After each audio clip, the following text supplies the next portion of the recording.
شهر رمضان الذي أنزل فيه القرآن هدى للناس وبينات من الهدى والفرقان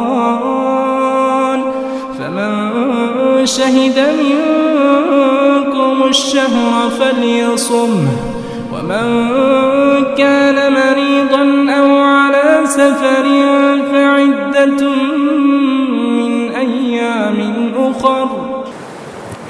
السلام علیکم ورحمۃ اللہ وبرکاتہ. بسم اللہ الرحمن الرحیم. قرآن حکیم کے 23ویں اور 24ویں پارے کی تفسیر کا خلاصہ پیش کیا جا رہا ہے.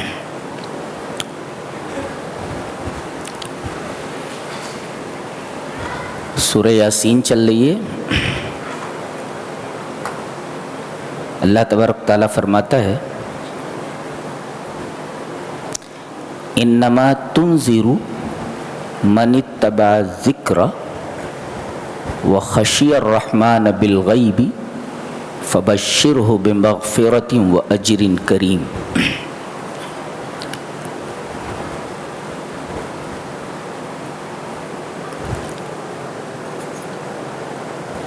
جو شخص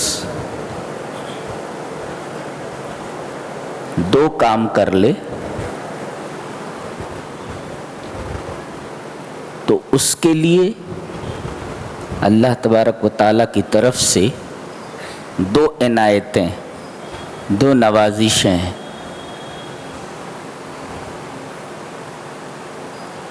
ایک تو ہے خشی الرحمن بالغیب، اللہ تبارک و تعالیٰ سے تنہائی میں بھی ڈرے.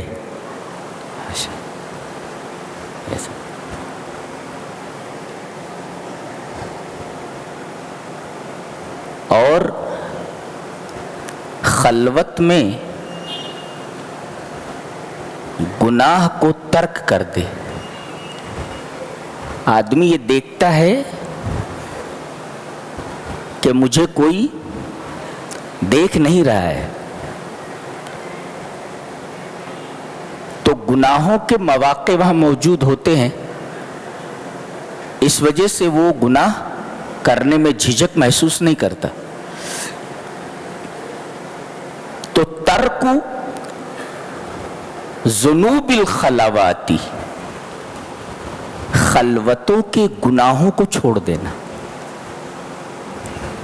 آدمی یہ سوچے کہ اگرچہ کوئی آدمی نہیں دیکھ رہا ہے، کوئی انسان نہیں دیکھ رہا ہے، مگر ایک ہستی ایسی ہے جو برابر مجھے دیکھ رہی ہے.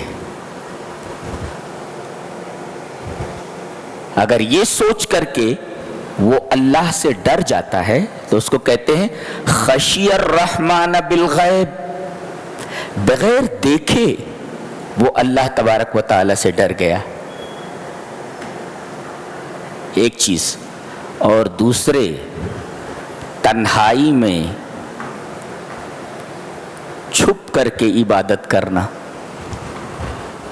کہ لوگ نہ دیکھیں. تو ایک ہے پازیٹیو اور ایک ہے نگیٹو. دونوں تار مل جائیں، نگیٹو اور پازیٹیو، تو بلب روشن ہوتا ہے. تو پازیٹیو کیا ہے؟ موجب کیا ہے؟ کہ وہ عبادت السر کرے، چھپ کر کے عبادت کرے، کہ عبادت کرتے ہوئے اسے کوئی نہ دیکھے. ایک تو یہ پازیٹیو، کرے چھپ کر کرے. اور ایک ہے خلوت کے گناہوں کو چھوڑ دے، نہ کرے. ایک ہے پازیٹیو، ایک ہے نگیٹو. اگر یہ دونوں کام کر لیتا ہے، عبادت چھپ کر کے کرتا ہے کہ لوگ نہ دیکھیں، اور تنہائی میں گناہوں کے سارے سامان موجود ہیں مگر پھر بھی گناہوں کو چھوڑ دیتا ہے، تو چونکہ دونوں جگہوں پر اللہ تبارک و تعالیٰ کا ڈر ہے چھپ کر کے عبادت کر رہا ہے کہ کوئی نہ دیکھے، اللہ تبارک و تعالیٰ کا ڈر ہے، اخلاص ہے، اور خلوت کے گناہوں کو چھوڑ دے رہا ہے، اگرچہ وہ یہ سمجھ رہا ہے کہ کوئی مجھے نہیں دیکھ رہا ہے، تو یہ جو گناہ اس نے چھوڑے خلوت کے، تو اسی وجہ سے چھوڑے نا کہ اگرچہ دنیا کی نگاہیں مجھے نہیں دیکھ رہی ہیں مگر ایک نگاہ تو دیکھ رہی ہے نا. تو اب یہ دو چیزیں اگر جس نے کر لیا تو اس کے لیے دو چیزیں، فَبَشِّرْهُ بِمَغْفِرَةٍ، تو اسے خوشخبری دے دو کہ ہم نے اس کے گناہوں کو معاف کر دیا ہے، مغفرت کی خوشخبری دے دو، وَأَجْرٍ كَرِيمٍ، اور ہم اسے اجر کریم دینے والے ہیں، یعنی جنت. سب سے شاندار اجر تو جنت ہے، اجر کریم کی تفسیر جنت سے کی گئی ہے.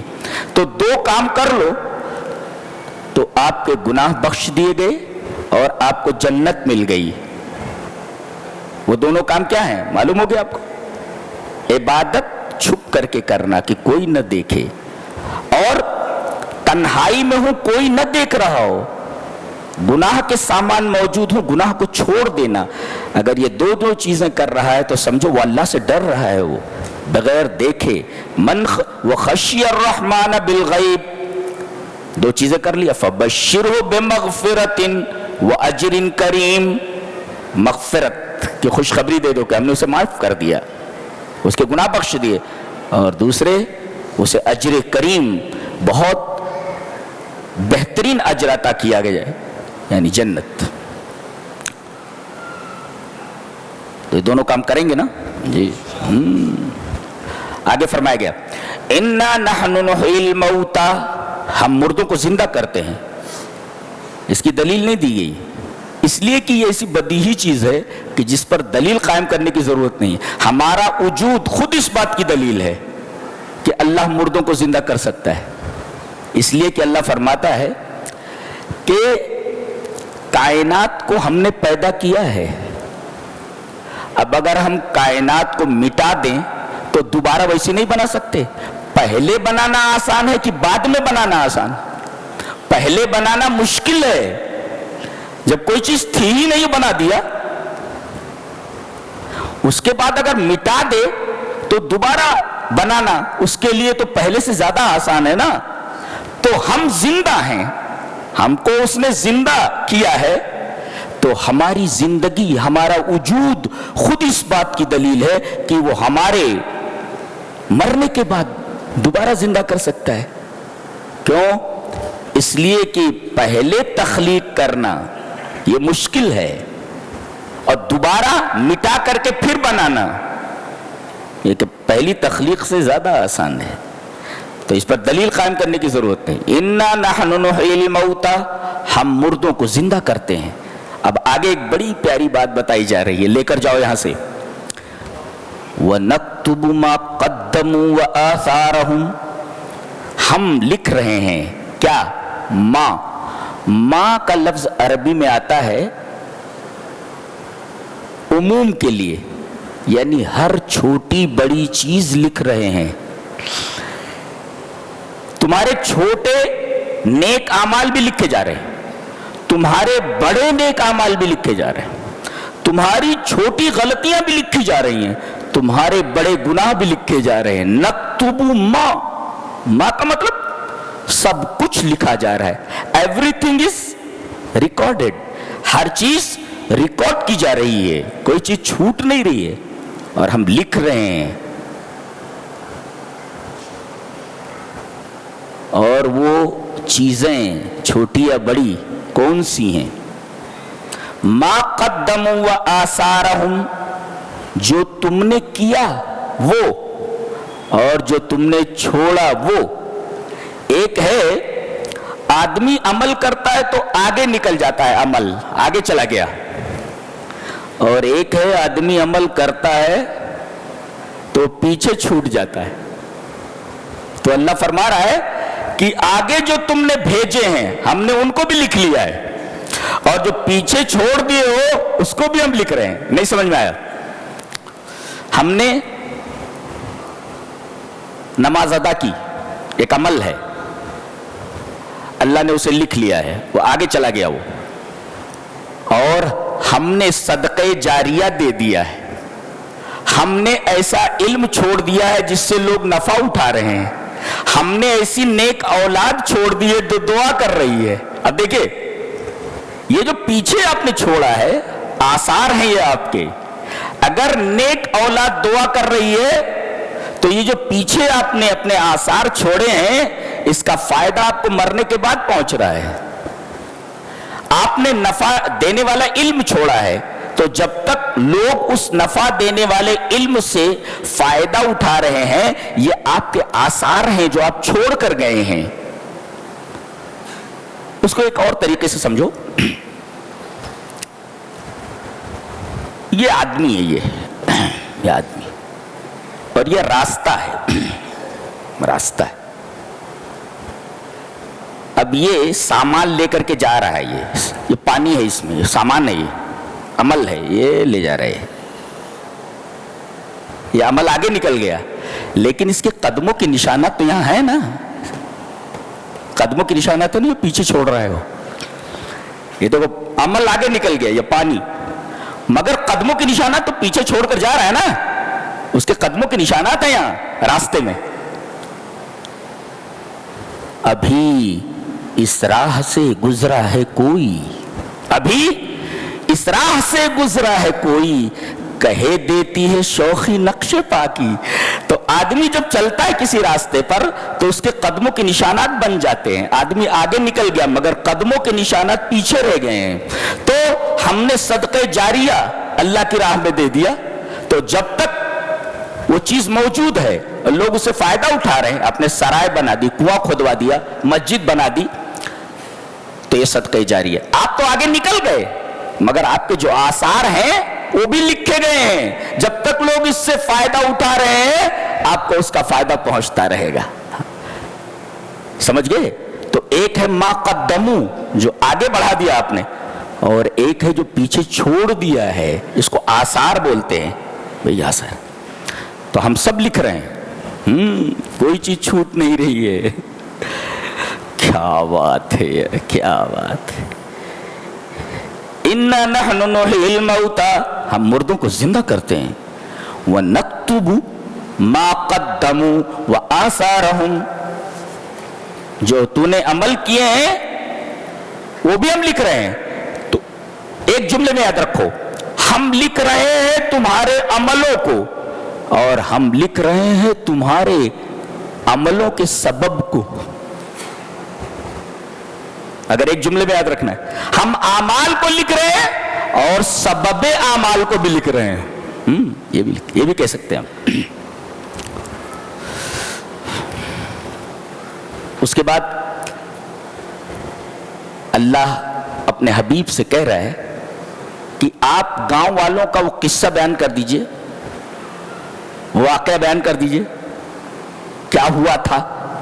اذ جاء المرسلون، جب اس گاؤں میں اللہ کے رسول پہنچے، پہلے دو گئے، اذ ارسلنا الیہم اثنین، پہلے اس بستی میں، اس بستی کا نام قرآن میں نہیں بتایا گیا، مفسرین لکھتے ہیں کہ اس بستی کا نام انطاکیہ تھا۔ انطاکیہ یہ روم کا کوئی گاؤں ہے، روم کا کوئی شہر ہے، یہ انطاکیہ، حلب اور انطاکیہ مشہور ہے، یہ روم کا کوئی گاؤں ہے، کوئی شہر ہے۔ یہ قرآن میں اس بستی کا نام نہیں بتایا، مفسرین نے اس بستی کا نام انطاکیہ بتایا ہے جو روم کا ایک شہر ہے۔ یہاں پہلے دو رسول بھیجے گئے، فَكَذَّبُوهُمَا، بستی والوں نے دونوں کو جھٹلا دیا، فَعَزَّزْنَا بِثَالِثٍ، اللہ تبارک تعالیٰ فرماتا ہے کہ جب دونوں کو گاؤں والوں نے جھٹلا دیا تو ہم نے ایک تیسرے رسول کو ان کی تائید کے لیے بھیجا، فَعَزَّزْنَا بِثَالِثٍ، یہ تیسرا گیا، سب نے مل کر کے کہا فَقَالُوا إِنَّا إِلَيْكُمْ مُرْسَلُونَ، ہم تمہاری طرف بھیجے گئے ہیں، ہم رسول ہیں۔ قوم کا جواب کیا تھا؟ قَالُوا مَا أَنْتُمْ إِلَّا بَشَرٌ مِثْلُنَا، ارے تم رسول کیسے ہو سکتے ہو، تم تو ہماری طرح ایک انسان ہو۔ تمام رسولوں کی امت کو یہی کنفیوژن تھا کہ یہ انسان ہے، رسول کیسے ہو سکتا ہے۔ اور آج رسول کی امت کو کنفیوژن یہ ہے کہ یہ رسول ہے تو انسان کیسے ہو سکتا ہے۔ جی وہ کہتے تھے کہ یہ بشر ہے تو رسول کیسے ہو سکتا ہے، اور آج کہتے ہیں رسول ہے یہ تو بشر کیسے ہو سکتے ہیں۔ یہ کنفیوژن برابر رہا ہے گمراہ لوگوں کے پاس.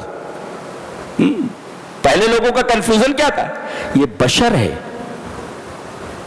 تو یہ رسول کیسے ہو سکتا ہے؟ رسول کے لیے ہیومن نہیں سپر ہیومن ہونا ضروری ہے، وہ یہ سمجھتے تھے. اور یہاں کیا بولتے کہ یہ رسول ہے تو ان کو ہیومن نہیں ہونا چاہیے، سپر ہیومن ہونا چاہیے. آج بھی کنفیوژن ہے مسلمانوں کے ایک طبقے کو. وہی کہا انہوں نے تم تو ہماری طرح انسان ہو. وما انزل الرحمن من شیء، تمہارے اوپر رحمان نے کوئی چیز نازل نہیں کی. ان انتم الا تکذبون، جھوٹے ہو تم لوگ، جھوٹ بول رہے ہو. اب یہ کہہ رہے ہیں ربنا یعلم انا الیکم لمرسلون، ہمارا رب جانتا ہے کہ ہم تمہاری طرف بھیجے گئے رسول ہیں.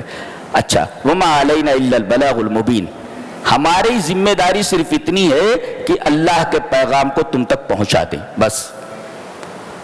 ہم پیغام کے قبول کرنے پر زور زبردستی نہیں کریں گے. یہ دیکھیں اسلام میں جبرن کسی کو مسلمان بنانا جائز نہیں ہے، اور نہ ایسا اسلام مطلوب ہے، اور نہ ایسا اسلام مقبول ہے. مقبول بھی نہیں ہے اور مطلوب بھی نہیں ہے.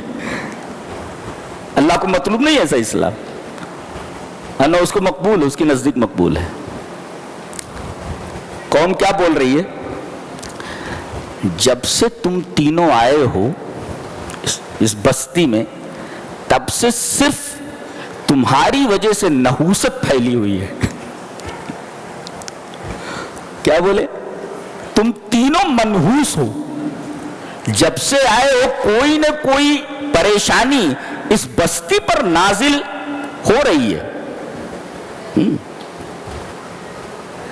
اس کا مطلب یہ کہ رسولوں کی امتوں نے اپنے گناہوں کی طرف نظر نہیں کی کہ ہم نے یہ جو گناہ کیے، جو کرتوت کیے ہیں، ان کرتوتوں کی پاداش میں یہ مصیبتیں ہمارے اوپر آئی ہیں، بلکہ ان مصیبتوں کا سبب انہوں نے اچھے لوگوں کو بتایا، رسولوں کو بتایا.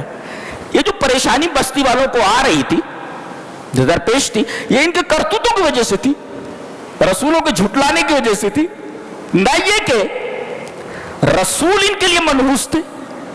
کہہ رہے ہیں قالوا انا تطیرنا بکم، ہم نے تم کو منحوس سمجھا ہے، منحوس ہو تم لوگ. یہ تطیر کیوں کہا گیا؟ تطیر یعنی ہم نے چڑیا اڑا کر کے دیکھ لیا ہے، دائیں سے اڑایا ہے مگر بائیں کی طرف چلی گئی، بائیں طرف چلی گئی ہے. اس کا مطلب یہ کہ تم لوگ اچھے نہیں ہو، چڑیا کو ہم نے اڑایا تو دائیں سے بائیں چلی گئی ہے. جیسے وہ بلی ہوتی ہے نا، راستہ کاٹ گئی ہے تو کچھ نہ کچھ نحوست ہونے والی ہے، تو ہم نے چڑیا اڑا کر دیکھ لیا. طائر مانی چڑیا. انا تطیرنا بکم، کہ تم منحوس لوگ ہو، اور اگر بھاگے نہیں تم لوگ یہاں سے، لئن لم تنتہو، اگر رکے نہیں تم، لنرجمنکم، پتھر مار مار کر تمہیں سنسار کر دیں گے، ہم پتھر مار مار کر ہلاک کر دیں گے، سنسار کر دیں گے، اور چلے جاؤ یہاں سے. وَلَيَمَسَّنَّكُم مِّنَّا عَذَابٌ عَلِيمٌ، ورنہ ہماری طرف سے تمہیں بہت دردناک سزا ملنے والی ہے. یا تو پتھر مار مار کر ہلاک کر دیں گے، یا پھر اور کوئی سزا تمہیں دیں گے، لہذا تم لوگ اس بستی سے نکل جاؤ.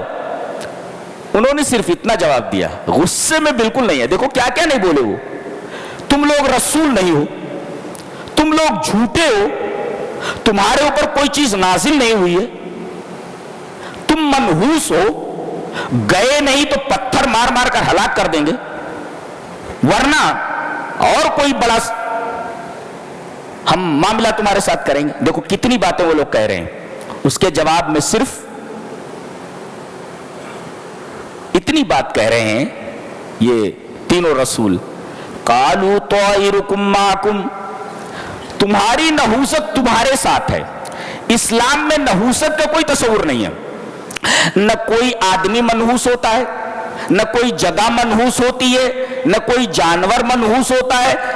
اسلام میں نحوست کا سرے سے کوئی تصور نہیں ہے۔ ہاں اتنا ہے کہ عذاب جس دن نازل ہوتا ہے،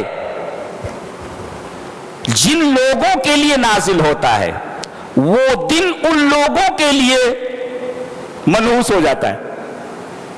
ان لوگوں کے لیے فی نفس ہی کوئی دن منحوس نہیں ہوتا۔ اب اس دن عذاب نازل ہوا ان لوگوں کے لیے، تو یہ کہہ دیا جاتا ہے کہ بھئی وہ دن ان لوگوں کے لیے منحوس تھا۔ ایک چیز اچھی ہوتی ہے کسی کی نسبت سے، اور ایک چیز کسی کی نسبت سے بری ہوتی ہے۔ مثلا یہ چھری ہے، چھری ہے، اگر اس سے آپ پھل کاٹیں، اس چھری کی نسبت پھل کی طرف ہوئی تو یہ اچھی چیز ہے، اور اگر اس چھری سے کسی کا پیٹ پھاڑ دیں تو یہ بری چیز ہے۔ تو گویا کی چیز جو ہے نا، اس کی نسبت برائی کی طرف کیجئے تو بری ہو جاتی ہے، اور اس چیز کی نسبت اچھائی کی طرف کیجئے تو اس سے اچھی چیز وجود میں آتی۔ فی نفس ہی یہ چیز بری نہیں ہے، سمجھ آیا؟ تو فی نفس ہی کوئی چیز بری نہیں ہوتی جی، نسبت کرنے سے۔ چور ہے، چور، قرآن میں ہے کہ اگر کوئی آدمی چوری کرے تو اس کا ہاتھ کاٹ دیا جائے۔ چوری کیا اس نے، ہاتھ کاٹ دیا گیا۔ اب بتائیے، چور کی نسبت سے یہ چیز بری ہے کہ اس کا ہاتھ کاٹ دیا گیا، اور مالداروں کی نسبت سے یہ چیز اچھی ہے کہ کم سے کم اس کا ہاتھ کاٹ دیا گیا تو چوری تو نہیں کرے گا۔ تو دیکھو، نسبت کی وجہ سے ایک چیز اچھی ہے اور ایک چیز بری ہے، اتنا سمجھ میں آیا نا؟ ہاں، یہ یاد رکھو آپ۔ تو وہ دن منحوس نہیں ہے، اس دن عذاب آیا لیکن ان کے کرتوتوں کی وجہ سے۔ یہ چھری سے آپ نے پیٹ پھاڑ دیا، چھری فی نفس ہی بری چیز نہیں ہے۔ واضح ہوگی بات جی۔ ان کے قتل کا پلان بنا لیا گیا کہ تینوں کو مار ڈالو۔ اب ایک آدمی بالکل گاؤں کے آخری سرے پر رہتا تھا، دوڑا دوڑا آیا، وَجَاءَ مِنْ أَقْصَى الْمَدِينَةِ رَجُلٌ يَسْعَىٰ قَالَ يَا قَوْمِ اتَّبِعُوا الْمُرْسَلِينَ اتَّبِعُوا مَن لَّا يَسْأَلُكُمْ أَجْرًا وَهُم مُّهْتَدُونَ۔ کتنی اچھی بات بتا رہے، دیکھو، یعنی بستی میں سارے لوگ نالائق نہیں ہوتے، کم سے کم ایک آدمی تو اچھا ہوتا ہی ہے، پوری بستی خراب نہیں ہوتی، کم سے کم ایک آدمی اچھا ہوتا ہے۔ اب دیکھو، ایک آدمی اچھا تھا، بھاگا بھاگا آیا اور تقریر کی اس نے قوم کے سامنے کہ میں بھی تم ہی لوگوں میں سے ایک ہوں، تم لوگ عجیب ہو، تم لوگ رسولوں کی اتباع کرو، بول رہے ہو ان کی بات مانو، اتبعوا المرسلین۔ کیوں؟ اس لیے کہ ان کے اندر دو چیزیں ہیں، دیکھو غور سے، ان کے اندر دو چیزیں ہیں۔ ایک چیز تو یہ ہے کہ یہ تمہیں اچھی باتیں بتا رہے ہیں تو پیسے میں نہیں مانگ رہے، مَن لَّا يَسْأَلُكُمْ أَجْرًا، دور دراز سے آئے ہیں تمہارے گاؤں میں، کوئی مطلب نہیں ہے ان کا۔ اگر یہ پیسے مانگتے، کوئی اجر چاہتے تو تم کہہ سکتے تھے کہ کسی مطلب سے آئے ہیں، لیکن یہ تو پیسے بھی نہیں مانگ رہے نا، مَن لَّا يَسْأَلُكُمْ أَجْرًا۔ اور دوسرے وَهُم مُّهْتَدُونَ، ان کی سیرت دیکھو کتنی اچھی ہے، ان کا کردار بے داغ ہے۔ گویا ایک ہی جملے کے اندر اس شخص نے ان تینوں رسولوں کی پوری بایوگرافی بتا دی۔ کیا کہ یہ اتباع کے لائق ہیں، کیوں؟ پیسے نہیں مانگ رہے نا، یہ تمہارے خیر خواہ ہیں، یہ دور دراز سے آ کر تم کو اچھی بات بتا رہے ہیں اگر کچھ مانگ نہیں رہے تو۔ اور دوسرے ان کا کردار دیکھو کتنے اچھے ہیں، ان کا کردار بالکل بے داغ ہے۔ ایک جملے کے اندر ان لوگوں کی پوری سیرت کی تصویر کشی کر دی ہے اس شخص نے اتنے جامع انداز میں، اور کہنے لگا وَمَا لِيَ لَا أَعْبُدُ الَّذِي فَطَرَنِي۔ اب یہ اللہ کے علاوہ غیروں کی پرستش کرتے تھے نا، تو کیا کہنا چاہیے تھا اس کو؟ ارے تم لوگوں کو کیا ہو گیا ہے کہ جس نے تم کو پیدا کیا اس کی عبادت نہیں کر رہے ہو؟ بلکہ کیا بولتا ہے یہ مجھے کیا ہو گیا ہے کہ میں اس کی عبادت نہ کروں جس نے مجھے پیدا کیا ہے. یہ دیکھو دعوت کا ایک طریقہ بتایا گیا کہ کسی کے سامنے جب دعوت پیش کرو تو پہلے اسے گمراہ مت ٹھہراؤ. ارے تو گمراہ ہے, تو جاہل آدمی ہے, تیری سمجھ میں کیا بات آئے گی. ارے جب دعوت اس طرح پیش کرو گے تو اسے ماننا بھی ہوگا تو نہیں مانے گا. تو مدعو کو گمراہ اور جاہل قرار دے کر کے آپ اگر دعوت پیش کریں گے تو بجائے اس کے کہ آپ کی دعوت کو قبول کرے وہ آپ کا مخالف بن جائے گا, معاند بن جائے گا. تو کیا بول رہا ہے دیکھو,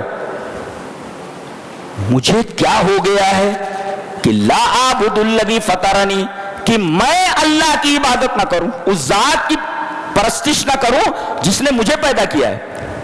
اچھا جب لوٹانے کی بات آئی تو یہ نہیں کہہ رہا ہے جس کی طرف میں لوٹایا جاؤں گا, وہ کہہ رہا بھائی الیہ ترجعون, جس کی طرف تم لوگ لوٹائے جاؤ گے. دیکھو کتنی اچھی بات کی ہے اس نے. لوٹانے کی بات آئی تو تم لوگ لوٹاؤ جاؤ گے اس کی طرف, ڈرا رہا ہے. لیکن دعوت جب پیش کر رہے ہیں اللہ کی عبادت کی بات کر رہا ہے تو کہہ رہا مجھے کیا ہو گیا ہے کہ میں اللہ کی عبادت نہ کروں, اس ذات کی پرستش نہ کروں جس نے مجھے پیدا کی. یہ دعوت کا انداز بتایا گیا. اور پھر کہہ رہا ہے کیا میں اللہ کے علاوہ معبود بنا لوں کہ اگر رحمان کوئی تکلیف پہنچانا چاہے تو ان کی سفارش مجھے کوئی فائدہ نہیں دے گی اور نہ وہ بچا سکتے ہیں. کہہ یہ رہا ہے کہ یہ جن کی پوجا تم کر رہے ہو, اگر رحمان مجھے کوئی تکلیف پہنچا دے تو یہ میری تکلیف دور نہیں کر سکتے. انی اذا لفی ضلال مبین, اگر میں اللہ کو چھوڑ کر کے کسی اور کی پرستش کروں تب تو میں گمراہ ہو جاؤں گا, کھلی ہوئی گمراہی میں. اب ڈائریکٹ اعلان کر دے رہا انی آمنت بربکم, یہ نہیں کہا میں اپنے رب پر ایمان لایا, تمہارے رب کے, وہ میرا بھی رب ہے تمہارا بھی رب ہے, رب العالمین ہے وہ. انی آمنت بربکم, یہ نہیں کہہ رہا میرے رب کے اوپر, میں تمہارے رب کے اوپر ایمان لے آیا. میں نے کوئی غلطی نہیں کی, وہ تو تمہارا بھی رب ہے نا. فاسمعون, میری بات سنو. کہا کہ مارو اس کو. سارے لوگ اس کے اوپر ٹوٹ پڑے, اور جب لوگ ہٹے وہاں سے تو وہ مر چکا تھا. سارے لوگوں نے اسے لات کھوسے مار مار کر کے ہلاک کر دیا. وہاں سے جب ہٹے تو دیکھا گیا کہ وہ آدمی زندہ نہیں ہے, مر گیا. اللہ, توحید کے لیے کچھ لوگ اس طرح بھی مرتے ہیں, اس طرح مر جاتے توحید کے لیے. صرف اللہ کی عبادت کو پیش کرنے کے لیے, اللہ کی عبادت کی طرف لوگوں کو بلانے کے لیے کچھ لوگ اس طرح بھی جان دے دیتے ہیں. اللہ نے فرمایا تو نے میری توحید کے لیے جان دی ہے تو تیرے لیے برزخ نہیں ہے. دوسرے لوگ کہاں رہتے ہیں؟ مرنے کے بعد سے لے کر اٹھائے جانے تک وہ برزخ میں رہتے ہیں. وہ نہ دنیا میں رہتے ہیں نہ آخرت میں رہتے ہیں, نہ جنت میں رہتے ہیں نہ جہنم میں رہتے ہیں. کوئی سجین میں رہتا ہے, کوئی علیین میں رہتا ہے. لیکن اللہ فرماتا ہے کہ تم لوگوں کے لیے برزخ نہیں ہے, آ جاؤ ہماری جنت میں. قیل ادخل الجنہ, جان دے دی. اللہ نے فرمایا میری جنت کے اندر آ جا, جنت کے اندر آ جا. برزخ کو بھی سے ہٹا لیا گیا. یہاں سے یہاں تک یہ رہنا ہے آدمی کو مرنے کے بعد, یہ ہٹا لیا گیا, پورا پیریڈ ختم کر دیا گیا. اس لیے کہ اس نے اللہ کی توحید کے لیے جان دی ہے. یہ توحید کی قدر و قیمت. جی ڈائریکٹ برزخ ہٹا لیا گیا, یہاں سے یہاں تک تمہیں نہیں رہنا ہے, یہ ڈائریکٹ ادھر سے ادھر آ جاؤ. قیل ادخل الجنہ, جنت میں آ جاؤ, داخل ہو جاؤ جنت میں. اب جنت میں پہنچا, وہاں کی نعمتیں دیکھی تو کہنے لگا یا لیت قومی یعلمون, ہائے کاش میری قوم کو معلوم ہوتا. بما غفر لی ربی, توحید کی وجہ سے میرے رب نے مجھے معاف کر دیا. وجعلنی من المکرمین, اور میرے رب نے میرا کتنا اکرام کیا ہے, میری کتنی عزت کی ہے. اس کا مطلب یہ ہے کہ توحید سے آدمی کے گناہ معاف ہو جاتے ہیں, اور توحید سے اللہ تبارک و تعالیٰ کی نگاہ میں انسان بہت بڑا ہو جاتا ہے, بہت معزز ہو جاتا ہے, اللہ کے نزدیک مکرم ہو جاتا ہے. وجعلنی من المکرمین. ابن عباس فرماتے ہیں, قال عنہ ابن عباس رضی اللہ تعالیٰ عنہما, رحم اللہ مؤمن آل یاسین نصح قومہ حیا و میتا. اللہ آل یاسین کے اس مومن کے اوپر رحم کرے کہ زندہ رہا تب بھی اپنی قوم کا خیر خواہ رہا, مرنے کے بعد جنت میں پہنچا تب بھی اپنے قوم کو نہیں بھولا, ان کی خیر خواہی کر رہا ہے.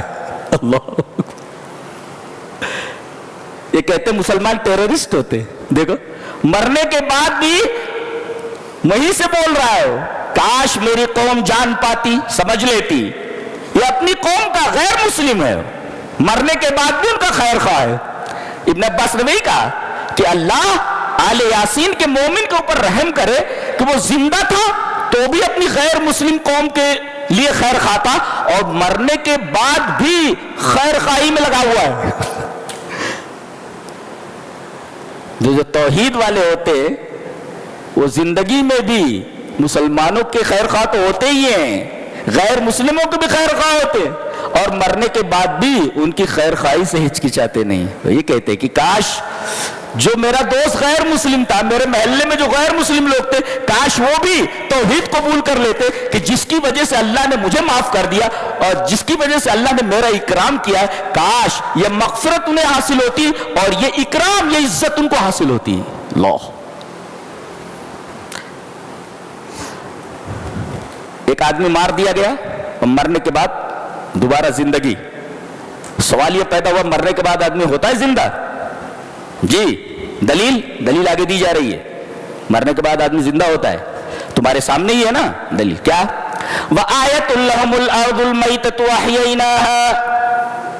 کسی ایسی زمین سے گزرے ہو گرمی کے موسم میں, جب دھول اڑ رہی ہوتی ہے میدان میں, کھیل کا میدان ہوتا ہے نا, ملعب پلے فیلڈ ہوتی ہے, گرمی میں جاؤ تو خالی دھول ہوتی ہے وہاں پہ, دھول ہوتی ہے,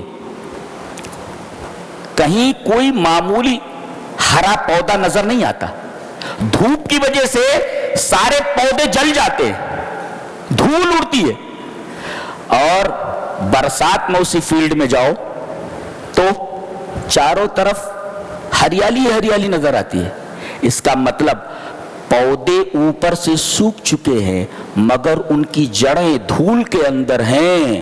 جب بارش ہوتی ہے تو وہ جو جڑیں دھول کے اندر ہیں ان جڑوں کو دوبارہ زندگی مل جاتی ہے پانی کی وجہ سے, اور پودے ہرے بھرے ہو کر کے واپس آ جاتے ہیں. اللہ فرما رہا ہے ایسے ہی مرنے کے بعد تم زمین میں چلے جاؤ گے تو سور پھونکنے کے بعد ایسے ہی تم کو اٹھایا جائے گا جیسے اس سوکھی ہوئی زمین کا, مری ہوئی زمین کا حال ہے. یہ مشاہداتی دلیل ہے باس بعد الموت کی.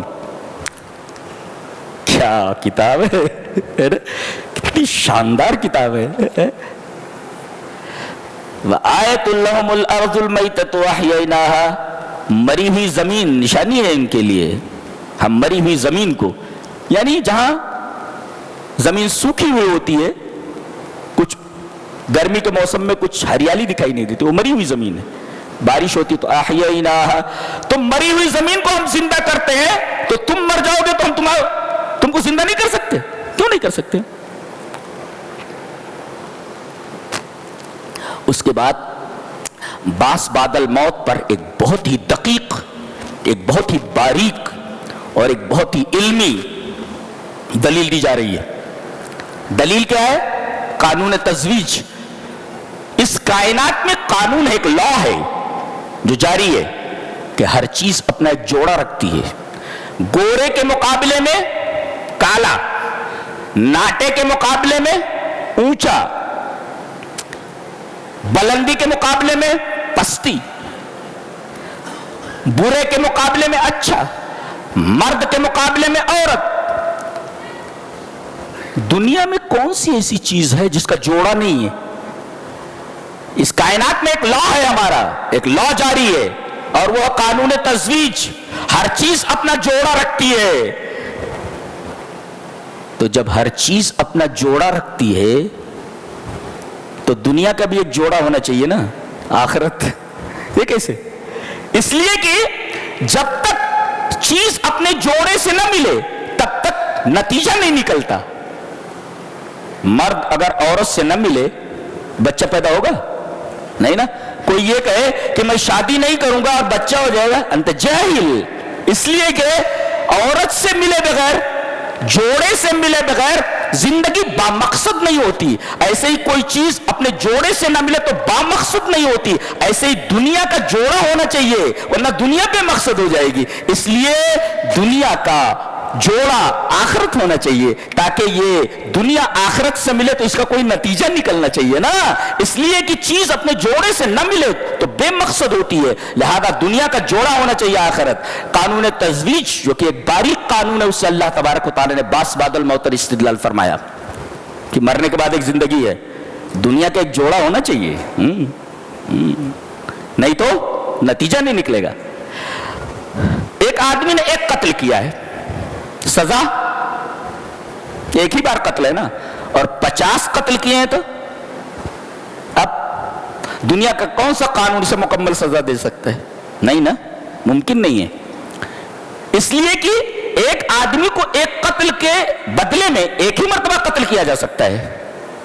اگر 10 قتل کیے ہیں تو دنیا کا کوئی قانون اسے پوری سزا نہیں دے سکتا۔ اللہ فرما رہا ہے اسی وجہ سے ایک ایسا جہان ہونا چاہیے، ایک ایسا عالم ہونا چاہیے جہاں آدمی کے گناہ کی پوری پوری سزا دی جائے۔ قانون ہے یہ، وہی کہا گیا سبحان الذی خلق الازواج کلھا، پاک ہے وہ ذات جس نے تمام جوڑے بنائے، جوڑے فرمایا والقمر قدرناہ، سورج کی بھی منزلیں مقرر ہیں، ایک دن سورج چلتے چلتے رک جائے گا۔ اور ایک نکتہ بتاؤں، جب تک یہ سورج ہے تب تک کائنات ہے، سورج ختم ہوا تو کائنات ختم ہو گئی۔ تو گویا سورج کا ایک سفر ہے جو جاری ہے، جہاں اس کا سفر ختم ہوا اس کائنات کا سفر ختم ہوا۔ والشمس تجری لمستقر لها ذلك تقدیر العزیز العلیم، سورج مکمل سفر میں ہے، اپنے مستقر کی طرف بڑھ رہا ہے جہاں اسے رکنا ہے۔ مستقر مینس لاسٹ اسٹاپ کی طرف بڑھ رہا ہے۔ لاسٹ اسٹاپ ہے اس کا، لاسٹ اسٹاپ کی طرف بڑھ رہا ہے، چل رہا ہے۔ اسٹاپ آیا، جیسے ہی رکا تیسے ہی کائنات ختم ہے، ڈیڈ اینڈ، یہاں سے آگے پٹری نہیں جاتی ہے، ریل یہیں رک گئی ہے۔ اسی طرح چاند کی بھی منزلیں ہیں۔ ایک مفسر لکھتا ہے کہ انسان کا حال چاند کے حال کی طرح ہے۔ کوئی آدمی اگر اپنے حال کا موازنہ کرنا چاہے تو چاند کو دیکھ لے۔ چاند پہلے چھوٹا رہتا ہے، کمزور ہوتا ہے، پھر دھیرے دھیرے اس کی قوت بڑھتی جاتی ہے، پھر اس کی قوت مکمل ہو جاتی ہے، بدر کامل، فل مون، اس کے بعد پھر گھٹنے لگتا ہے۔ انسان کی زندگی ایسے ہی ہے، پیدا ہوتا ہے تو بہت کمزور ہوتا ہے، دھیرے دھیرے طاقت بڑھتی رہتی ہے، یہاں تک کہ جوان ہو جاتا ہے، فل مون کی طرح ہو جاتا ہے، اس کے بعد پھر زوال شروع ہوتا ہے اور پھر ڈوب جاتا ہے۔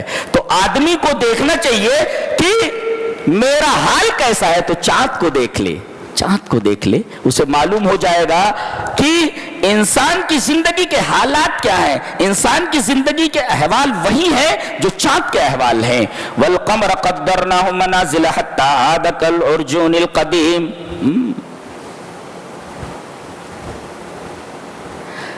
چاند کی یہ مجال نہیں کہ سورج کو پکڑ سکے، اور سورج کی یہ مجال نہیں کہ چاند کو پکڑ سکے، اس لیے کہ دونوں اپنے اپنے آربٹ میں ہیں۔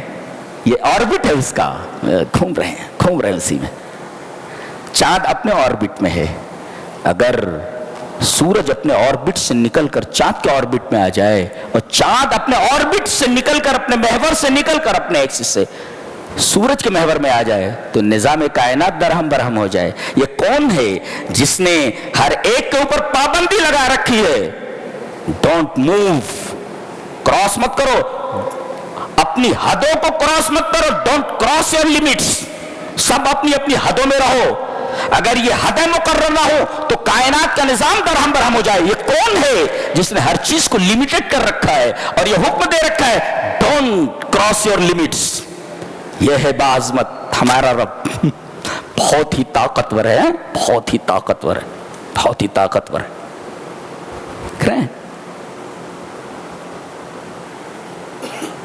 اور ہر ایک اپنے اپنے محور میں تیر رہا ہے، گھوم رہا نہیں کہا گیا. سائنسداں بتاتے ہیں کہ اگر دیکھا جائے کہ سیارے کیسے موو کرتے ہیں، کیسے چلتے ہیں، تو ایسا لگے گا جیسے کوئی آدمی پانی میں تیر رہا ہو. بالکل اس کے لیے سبحہ ہے. سبحہ means to swim، تیرنا. تو تمام سیاروں کو دیکھو تو یہ تعبیر بالکل پرفیکٹ ہے کہ وہ اس طریقے سے اپنے اپنے مداروں میں گھوم رہے ہیں جیسے کوئی شخص پانی میں تیر رہا ہو. اللہ. وَكُلٌّ فِي فَلَكٍ يَسْبَحُونَ، ہر ایک اپنے مدار میں سے تیر رہا ہے. باس بادل موت کی ایک اور دلیل لی جا رہی ہے، بہت ہی پیاری دلیل ہے. مرنے کے بعد زندگی ہے اس کے لیے، عجیب و غریب دلیل ہے، متوجہ ہو جاؤ. نہیں سنا ہوگا آپ نے کبھی. بیٹھو، یہ قرآن ہے، یہ کہاں ملتا ہے. اللہ فرما رہا ہے الذی جعل لکم من الشجر الاخضر نارا فاذا انتم منہ توقدون. اللہ ایسی زندہ کرے گا. باس بادل موت کی دلیل. قل احییہ الذی انشاہا اول مرہ، وہ ہرے درخت سے آگ نکالتا ہے. کیا مطلب ہرے درخت سے آگ نکالتا ہے؟ پہلے ماچس نہیں تھی. عرب اگر سفر میں ہوتے تھے تو زندین لیتے تھے. زندین مانے چکماق، ایک پتھر اٹھاتے تھے اور ایک پتھر، پھر دونوں کو رگڑتے تھے تو آگ نکلتی تھی. اس کو کہتے ہیں زندین، چکماق. اور آگ نکالنے کا ایک اور طریقہ تھا. دو درخت ہوتے تھے، ایک مرخ اور ایک افار. اسی کا تذکرہ یہاں پر، مرخ اور افار. مرخ جو ہوتا ہے مذکر ہوتا ہے، مرد ہوتا ہے، اور افار یہ عورت ہوتی ہے، مؤنث ہوتی ہے. اور کتنے بڑے بڑے ہوتے ہیں؟ مرخ کی لمبائی میرا خیال ہے کہ 3 میٹر ہوتی ہے لمبائی اس کے، بس اتنا ہی ہوتا ہے. اور جیسے ہی وہ آدھی ہائٹ تک پہنچتا ہے اس کے پتے گر جاتے ہیں، خالی تنا کھڑا رہتا ہے اس کا. اور افار جو ہے وہ عورت، وہ درخت، وہ زیادہ سے زیادہ 2 میٹر تک. تو یہ زیادہ سے زیادہ 3 میٹر لمبا ہوتا ہے، اور وہ افار ہے زیادہ سے زیادہ 2 میٹر لمبا ہوتا ہے. اب عرب کیا کرتے تھے کہ جب آگ نکالنا ہوتا تھا، پتھر نہیں ملا، چاروں طرف پتھر نہیں ہے، تو کیا کرتے تھے؟ مسواک کے برابر دونوں درختوں کی ڈالیاں کاٹ لیتے تھے. کہاں سے کاٹ لیا؟ مسواک کے برابر. اور افار سے بھی ایک ڈالی کاٹ لی مسواک کے برابر. اور جب ان کو کاٹتے تھے تو ان سے پانی گرتا تھا. پانی کا رنگ کیا ہوتا تھا؟ سائل اللبنی، یعنی بالکل ملکی ہوتا تھا، دودھ جیسا، بالکل دودھ جیسا، یعنی ملکی لیکوئڈ ہوتا تھا، دودھ جیسا لیکوئڈ ہوتا تھا. ایسے کاٹنے پر ایسے گرتا رہتا تھا. دیکھو پانی ہے یہ. اور اس کے بعد دونوں کو رگڑتے تھے تو آگ نکلتی تھی. اللہ نے فرمایا دیکھو ہم نے ہری چیز سے آگ نکال دی. ہری چیز وہ پانی ہے، پانی سے ہم آگ نکال سکتے ہیں. تو کیا اگر آدمی مٹی ہو جائے اور اسے راکھ بنا دیا جائے تو کیا راکھ اور مٹی سے ہم زندگی کی نمود نہیں کر سکتے؟ زندگی نہیں نکال سکتے؟ ہم تو پانی سے آگ نکال سکتے ہیں جو ایک دوسرے کی ضد ہیں. اخراج الضد من الضد، ایک ضد سے دوسری ضد نکال سکتے ہیں. ہم اس بات پر قادر ہیں، فهو القادر على اخراج الضد من الضد، ضد سے ضد نکالنے پر. جیسے پانی سے آگ، یہ پانی اور آگ دونوں ضد ہیں. اگر ہم پانی سے آگ نکال سکتے ہیں تو مٹی سے اور راکھ سے زندگی کی نمود کیوں نہیں کر سکتے ہم؟ یہ بہت ہی پیاری دلیل ہے اس کی، باس بادل موت کی. اس کے بعد ایک واقعہ بیان کیا، ذرا بہت غور سے سنو. واقعہ کیا ہے یہاں سے اللہ بیان کر رہا ہے. قال قائل منہم انی کان لی قرین. یہ ایک جنتی کا واقعہ ہے, جنت میں پہنچ گیا یہ. وہ بولتا ہے میرے رب میرا ایک دوست تھا, یعنی میرا ایک فرینڈ تھا.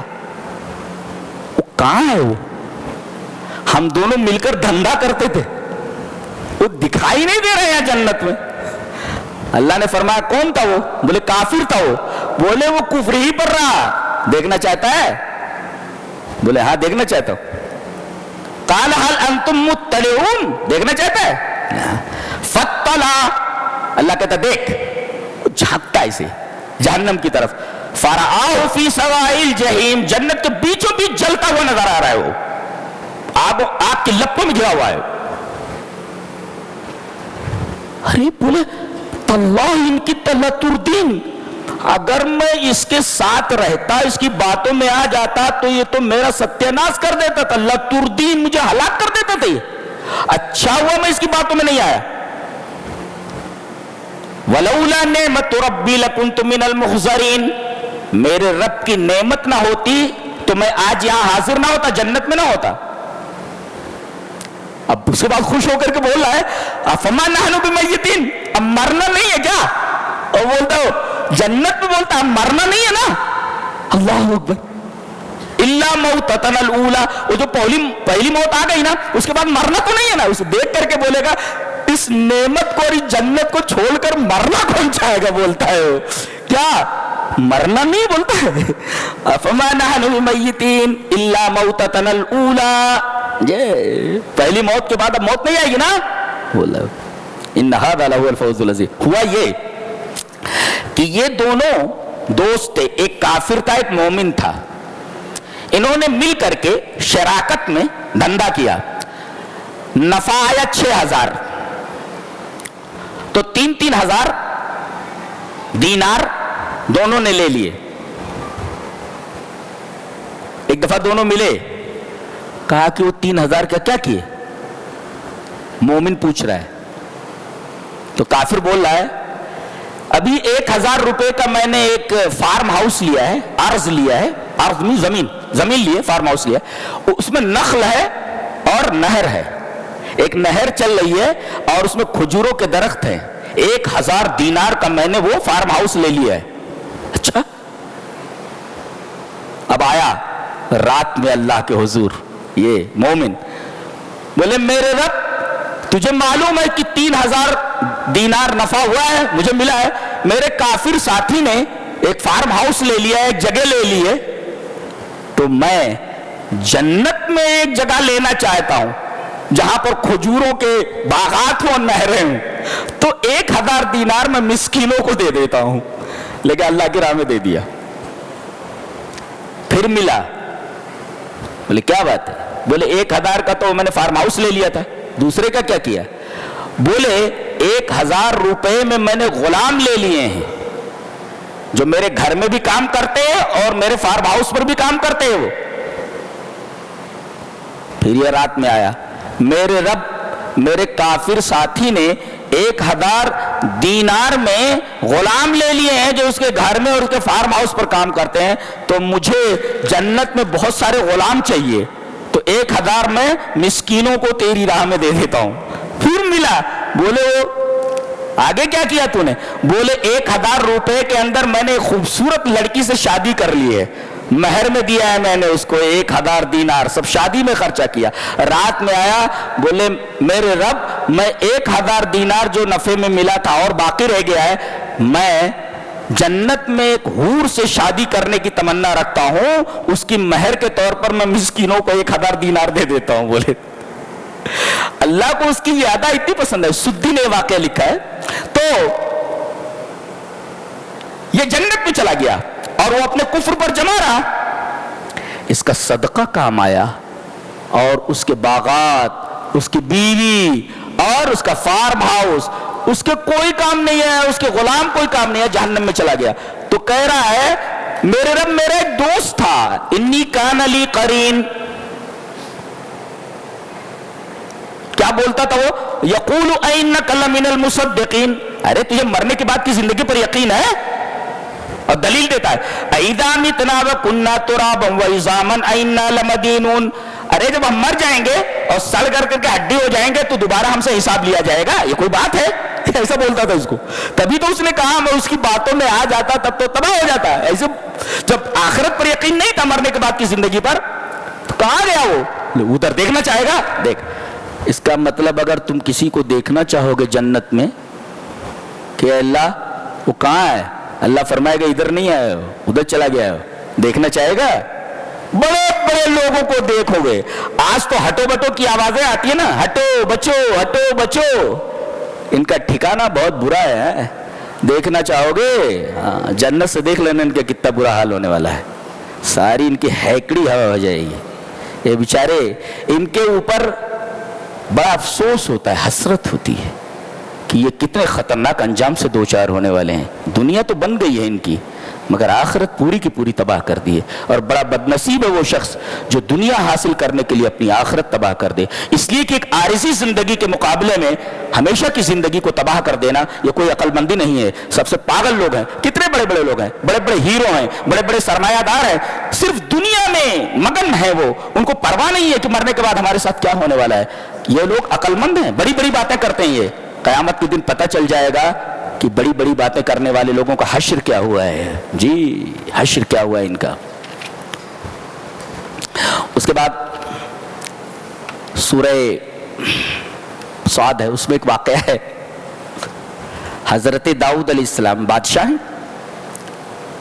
یہ محراب میں جہاں نماز پڑھنے کے لیے عبادت کے لیے کمرہ آپ نے مخصوص کر رکھا تھا، عبادت میں تھے. اچانک دو لوگ محراب کی دیوار پھاند کر اندر آ گئے، کمرے میں محراب میں آ گئے. اذ تصوروا المحراب، محراب کی دیوار کود کر کے اندر آ گئے.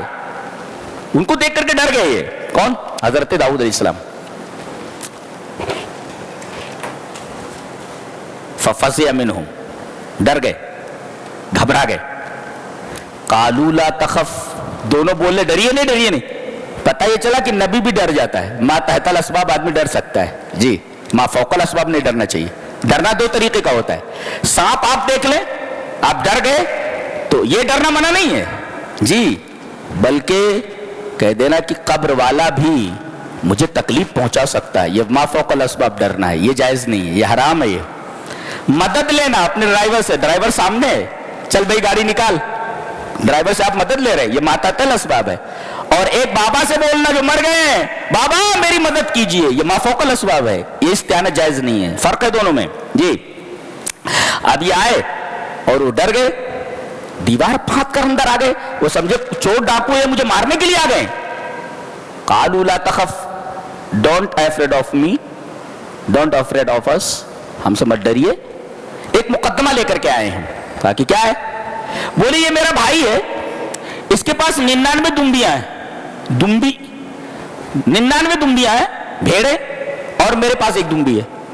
اور یہ بڑی چرب زبانی سے بات کرتا ہے اور کہتا ہے کہ وہ ایک دمبی بھی میری دمبیوں میں ملا دے. کیا ایک دمبی لے کر کے گھومتا رہتا ہے، ٹائم پاس کرتا رہتا ہے، اس میں کر دینا.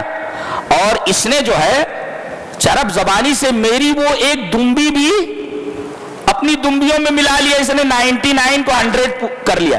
آج کتنے لوگ ہیں جو 99 کو 100 کرنے کے چکر میں لگے ہوئے ہیں بائی ہک اور بائی کروک. یہ آدمی بھی 99 کو 99 دمبیاں تھیں، یہ 100 کرنے کے چکر میں تھا، 100 بنانے کے چکر میں، اور بنا لیا اس نے. اب وہ آدمی بول رہا ہے حضرت میرے پاس کچھ نہیں رہ گیا، ایک تھی دمبی وہ بھی گئی. اس آدمی نے اپنی چرب زبانی سے وہ میری دمبی ہتھیا لی ہے اور 99 کو 100 کر لیا. میرے پاس کچھ نہیں، لا شیء لی، میرے پاس کچھ بھی نہیں ہے. حضرت غصے میں آ گئے اور کہا لقد ظلمک، تو نے ظلم کیا ہے. اللہ فرما رہا ہے کہ یہاں غلطی ہو گئی، مدعا علیہ سے بھی پوچھنا چاہیے نا. یہاں تعلیم دی گئی ہے کہ دو آدمی آئے تو جب تک دونوں کی باتیں نہ سن لیں آپ فیصلہ نہ کریں. یہاں ایک آدمی کی بات سن کر کے، مدعی کی بات کو سن کر کے انہوں نے فیصلہ کر دیا. مدعا علیہ کی بھی بات سننا چاہیے نا. مدعا علیہ یہ بول سکتا تھا، یہ جھوٹ بول رہا ہے، یہ میرے پاس 100 دمبیاں تھیں اور اس نے ایک دمبی چرا لی تھی.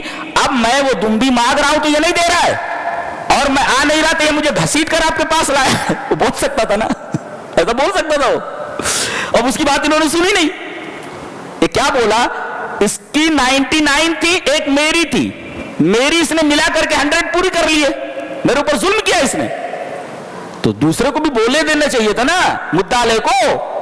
وہ بول سکتا تھا کہ میرے پاس 100 تھی, ایک یہ چرا کر لے گیا تھا, اب میں مانگ رہا ہوں تو نہیں دے رہا ہے, اور مجھے پکڑ کر یہاں لے آیا ہے, اور اس لیے مجھے پکڑ کر یہاں لایا تاکہ یہ ثابت کر سکے کہ میں ظالم ہوں اور یہ مظلوم ہے. اور اس کے چہرے پر مت جائیے, یہ جو مخائل ضعف ہے, یہ کمزوری کے جو آثار اس کے چہرے کے اوپر دکھائی دے رہے ہیں, یہ بنا پاگل ہے, یہ پاگل نہیں ہے, یہ بنا پاگل ہے. یہ ہمارے کیا بولتے, ایڑا بن کر پیڑا کھا رہا ہے, تو یہ ایڑا بن کر کے پیڑا کھا رہا ہے. مدعے کی بات کو سننا چاہیے تھا نا, کہ آپ نے اس کے اوپر کمزوری کے آثار دیکھ کر کے فیصلہ کر دیا. مدعے کی بات کو نہیں سنا آپ نے, ڈائریکٹ بول دیا لقد ظلمک بسوء والی ناجت کا اعلان آیا جی. اللہ تبارک و تعالیٰ کو ان کی یہ بات پسند نہیں آئی, ہم نے ان کو آزمایا, یہ آزمائش تھی. فاستغفر ربہ وخر راکعا واناب, بتایا نجات من الفتن الاستغفار, فرمایا آدمی فتنے سے اگر بچنا چاہے تو استغفار کرے, اس لیے کہ اس فتنے کے اندر مبتلا ہوئے, فتناہ فاستغفر, پتہ یہ چلا کہ آدمی فتنے میں مبتلا ہو تو نجات من الفتن الاستغفار, فتنے سے اگر اپنے آپ کو بچانا ہے تو استغفار کرے. اور ایک اصول بتایا کہ اکثر پارٹنرز ایسے ہوتے ہیں, خلیط مانے پارٹنر جی, اکثر پارٹنر ایسے ہوتے ہیں, یہ دونوں مل کر دھندا کر رہے. کیا کرتے, ایک پارٹنر جو زیادہ چالاک ہوتا ہے, جیسے وہ کہ ایک دمبی ملا کر کے 100 کر لیا, تو پارٹنر اکثر ایسے ہوتے ہیں. اللہ فرما رہا وَإِنَّ كَثِيرًا مِنَ الْخُلَطَاءِ, اکثر پارٹنر ایسے ہوتے ہیں جو دوسرے پارٹنر کو ٹوپی اڑا دیتے ہیں. لَيَبْغِي بَعْضُهُمْ عَلَى بَعْضٍ, بعض کے اوپر زیادتی کرتا ہے, لے کر کے بیٹھ جاتا ہے, کروڑوں روپے دبا کر کے بیٹھ جاتا ہے جی. تو پارٹنری میں دھندا مت کرو جہاں تک ہو سکے, بالکل بھی نہیں. ہاں وَقَلِيلٌ مَّا هُمْ, ایسے لوگ بہت کم ہیں. وہ کون ہیں, إِلَّا الَّذِينَ آمَنُوا وَعَمِلُوا الصَّالِحَاتِ, جو ایمان اور عمل والے ہیں, لیکن ایسے لوگ بہت کم ہیں. لہذا دیکھ بھال کر کے پارٹنری میں دھندا کرو, ورنہ پارٹنر بنا کر کے دھندا مت کرو, تباہ کر دے گا, وہ تباہ کر دے گا آپ کو, یہ بتائے گے جی.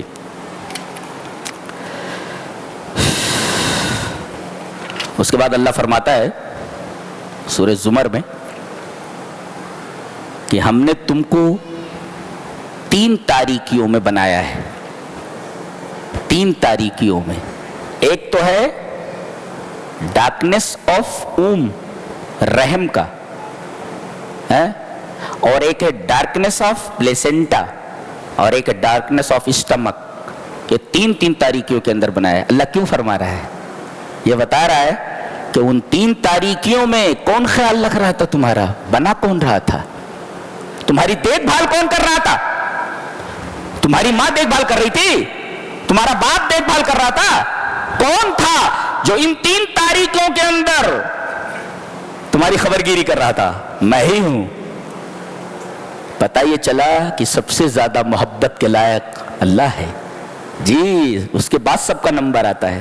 تو میرے رب سچی محبت کے لائق تو ہی ہے. جہاں کوئی دیکھ بھال نہ کر سکے, کسی کا وہاں پر گزر نہ ہو سکے, میرے رب تو نے مجھ کو, ہم کو وہاں پر پالا ہے اور وہاں خیال رکھا ہے. میرے رب ماں باپ سے زیادہ سچی محبت کے لائق حقیقت میں تو ہی ہے. جیسے تیرے علاوہ کوئی عبادت کے لائق نہیں, میرے رب تیرے علاوہ کوئی سچی محبت کے لائق نہیں جی.